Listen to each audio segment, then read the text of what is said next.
One member of Congress says there should be drones over Iraq right now, armed drones, and that is the chair of the House Foreign Affairs Committee, Republican Congressman Ed Royce of California, who joins me live in studio right now. Congressman, thanks for being here.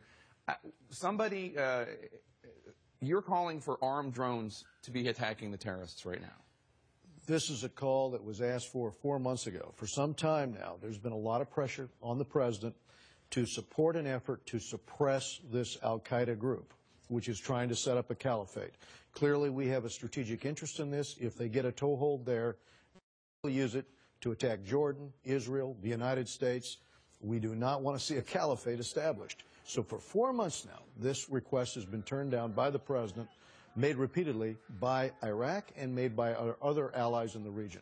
Administration sources tell me that even if President Obama made the decision to go along with your plan right now and do airstrikes or armed drone strikes, that the United States does not have targets, that the intelligence is not there, and they don't know where to effectively hit. Do you have different information? The information we had was that the Iraq government knew where these encampments were as al-Qaeda was forming. They know where the columns are as they march, across the desert. As you see these columns moving, there is no question that intelligence can fix on these targets.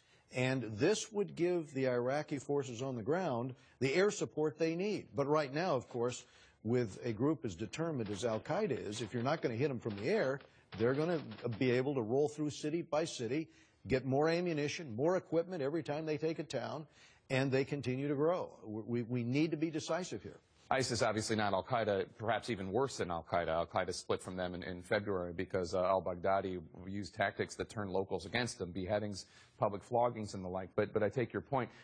But if we don't have the intelligence right now of where to strike effectively, you're saying it's not that complicated? We do. It's not that complicated. We've talked to plenty of officials in the Pentagon. In the intelligence community also, there's been a request from the government in Baghdad. Share the intelligence with us so we know when the attack is coming. Share it with us so that we know more. That information was not shared to the extent requested by Baghdad.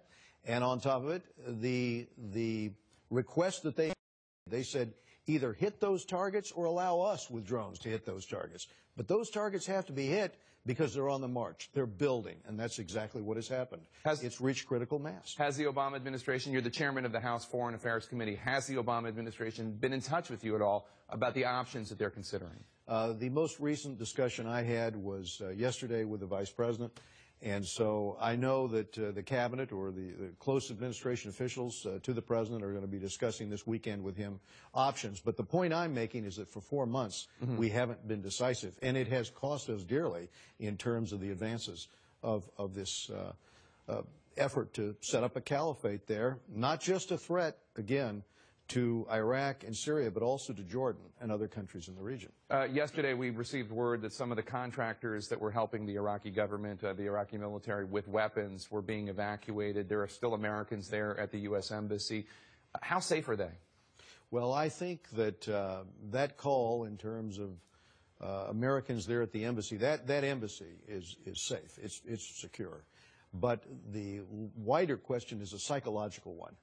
Do you want to allow an organization like this, which I'll just call an al-Qaeda affiliate, to continue to take major cities and boast and show on television in the region that they can, with impunity, carry out these kinds of assaults?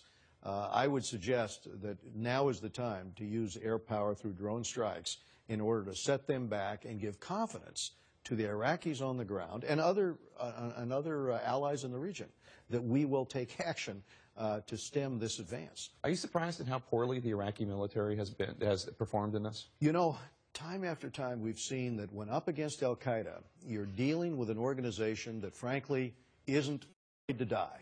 And so normal infantry, when being overrun by maniacs with that kind of a sense of purpose, they need air support. We knew that lack of air support was going to be a problem because we didn't have the status of forces agreement right. We didn't have the training, correct, for the Iraqi air power, so we were going to have to use drones if it came to this. We've got the same situation in Afghanistan, right? We've got to be ready to use some kind of air power. Drones are very effective.